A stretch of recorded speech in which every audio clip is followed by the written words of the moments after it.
Praise the lord. ఈ దినము కొరకు సిద్ధపరచబడిన దేవుని వాక్యము మత్తయి సువార్త 15వ అధ్యాయము 19వ వచనం. దురాలోచనలను, నరహత్యలు, వ్యభిచారములు, వేశ్యాగమనములు, దొంగతనములు, అబద్ధ సాక్ష్యములు, దేవదూషణలు హృదయములో నుండియే వచ్చును. ప్రభునందు పిల్లరా, ముందుగా మీకు హృదయపూర్వక వందనములు తెలియచేస్తూ ఉన్నాను. ఇక్కడ గ్రహించండి, శాస్త్రులు పరిసయ్యులు వచ్చి క్రీస్తుతో వాదించినప్పుడు క్రీస్తు వారికి హితబోధ చేశాడు. అది శిష్యులకు అర్థం కాక దాన్ని వివరంగా చెప్పవా అన్నప్పుడు ప్రభువు వారికి ఇస్తున్నటువంటి జవాబిది. ఏది మనిషిని అపవిత్రపరుస్తున్నాయి, దాన్ని తెలుసుకోకుండా ఆచారాలు సంప్రదాయాలు అంటూ అడ్డం పెట్టి చూడాల్సిన పని చూడకుండా, చేయాల్సిన పని చేయకుండా సాకులు చెప్పి బ్రతికేవారు చాలామంది ఉన్నారండి. జాగ్రత్త, నీ వలన లోకానికి అపవిత్రత అంటుతుందేమో, నీ క్రియల వలన అనేకులు దేవునికి విరోధులుగా మారిపోతున్నారేమో. ఈ విషయాన్ని గ్రహించాలి. ఎప్పటికప్పుడు వాక్యపు వెలుగులో మనము చెక్ చేసుకుంటూ ఉండాలి. లోపల నుండి బయటకు వచ్చేది అపవిత్రత అంటున్నాడు. మనుషుల హృదయంలో నుంచి వస్తున్నాయి. ఇవన్నీ కూడా చెడ్డవి అంటున్నాడు. అవి బయటికెళ్ళి మనిషిని అపవిత్రపరుస్తున్నాయి అంటున్నాడు. సందర్భం ఏమిటి? శిష్యులు చేతులు కడుక్కోకుండా భోంచేస్తున్నారు కదయ్యా, మీరెందుకు ఆచారాలని ఉల్లంఘిస్తున్నారని వాళ్ళు అడుగుతున్నారు. ఇక్కడ చేతులకున్న మురికి చూస్తున్నారు తప్ప హృదయం లోపల ఉన్నటువంటి మురికిని చూడట్లేదు. హృదయ శుద్ధి వీళ్ళు కోరుకుంటలేదు. హృదయం ఎంత విలువైందో తెలుసుకుంటలేదు వీళ్ళు. అయితే మీరు అనొచ్చు, మరి చేతులు కూడా కడుక్కోవాలి కదా.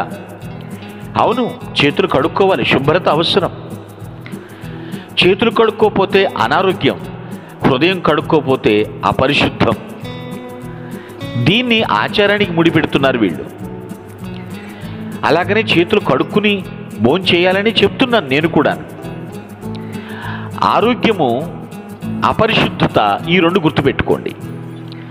అపరిశుద్ధత ఉంటే అనారోగ్యం, పరిశుద్ధంగా ఉంటే ఆరోగ్యం. ఆత్మీయతలో ఎంతో ఆరోగ్యంగా ఉంటాము. ఈ విషయాన్ని మీరు బుర్రకెక్కించుకోమని మనవి చేస్తూ ఉన్నాను. హృదయం అంటే మామూలు విషయమా అండి? ఏదో ఒక హార్ట్ సింబల్ వేస్తే సరిపోతుందా? కాదు కదా. హెబ్రీ భాషలో చెప్పాలంటే హృదయం అంటే తీర్మానాలు చేసేది, పథకాలు రచించేది, ప్రాముఖ్యమైన వాటిని నిర్ణయించేది. కాబట్టి హృదయం విషయంలో జాగ్రత్త.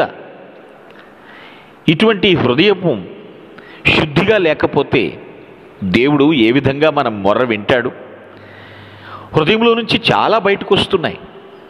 అయితే కొన్ని మనిషిని ఏం చేస్తున్నాయండి? అపవిత్రపరిచేస్తున్నాయి. అవేమిటి అంటే చెడ్డవి, చెడు కార్యాలు. వీటి నుంచి విడుదల పొందాలి. ఇది కాకుండా హృదయాన్ని బాగు చేసుకోకుండా నీ చేతులు కడుక్కోలేదు, అలా ఉన్నావు, ఇలా ఉన్నావు, నీవు నీ శిష్యులకు చెప్పవా అని ప్రభువుని దోషిగా నిరూపించడానికి వీళ్ళు ట్రై చేస్తున్నారు. పిల్లరా, దేహము శుద్ధి కావాలి. దానికన్నా ముఖ్యంగా ఆత్మశుద్ధి కూడా కావాలి. నీ ద్వారా ఎవరైనా పాడవుతున్నారా? నీ అలవాటును బట్టి ఎవరైనా లోకానుసారంగా మారిపోయారా? నువ్వు లోకంలో జీవించినంత కాలం శుద్ధి చాలా అవసరం. ఈ సత్యాన్ని మర్చిపోవద్దని మీకు మనవి చేస్తూ ఉన్నాను పిల్లరా. సహజంగా మానవ హృదయం ఏమిటో యేసు ప్రభు వారు ఇక్కడ తెలియచేస్తున్నాడు. మనిషి అన్న ప్రతి వాడు భ్రష్ట స్వభావంతోనే పుడతాడు. కానీ అవసరం వచ్చినప్పుడు, దాని సమయం వచ్చినప్పుడు, ఇక్కడ ఇచ్చినటువంటి ఈ యొక్క తప్పుడు చెడ్డ కార్యాలు ఉన్నాయే, ఈ జాబితాలో ఏదో ఒక పాపం లేక అనేక పాపాల రూపంలో ఆ భ్రష్ట స్వభావం బయటపడుతుందండి. అవన్నీ బయటకు వస్తున్నాయట, ఒక ప్రవాహాలుగా బయటకు వస్తుంటాయి. వ్యభిచారం కానివ్వండి, దేవదూషణ కానివ్వండి, చెడుతనం కానీ, లోభం కానీ, కృత్రిమం కానీ, అహంభావం, దేవదూషణ, అవివేకం, ఇవన్నీ ప్రవాహాలే ఇంత మురికైపోతే ఇక ఆ ప్రవాహాన్ని ఉత్పత్తి చేసిన ఆ స్థానమైన ఊట ఇంకెంత చెడ్డదో కదా. ఆ హృదయం జంక్షన్, ప్రతి అవయవానికి జంక్షన్ అంటారే రక్త ప్రసరణ. ప్రవాహాలే మురికైనప్పుడు ఆ ఊటను ఉత్పత్తి చేసేటువంటి ఆ స్థానం చెడ్డది. కాబట్టి హృదయాన్ని శుద్ధి చేసుకోవాలి. హృదయ శుద్ధి గలవారు ధన్యులు, వారు దేవుని చూచెదరు. మనం దేవుని దగ్గరికి చేరాలి, ఆయన్ని ప్రత్యక్షపరచుకోవాలి. కాబట్టి అపవిత్రతను తొలగించుకొని పరిశుద్ధులుగా ప్రభువుని ఎదుర్కొందుముగాక. మీ ఆమేన్. కొరకు ప్రార్థించుటకు మేమెల్లప్పుడూ సిద్ధం. Praise the lord. ప్రభు నామమున మీ అందరికీ వందనములు. ఈ మా సందేశముల ద్వారా మీరు ఆశీర్వదింపబడినట్లయితే మీ తోటి వారికి షేర్ చేసి దేవుని రాజ్య సువార్తలో మీరు కూడా పాలుభాగస్తులు కావాలని ఆశిస్తున్నాం. మొదటిసారిగా ఈ ఛానల్ను చూస్తున్నట్లయితే మా ఛానల్ను సబ్స్క్రైబ్ చేయండి.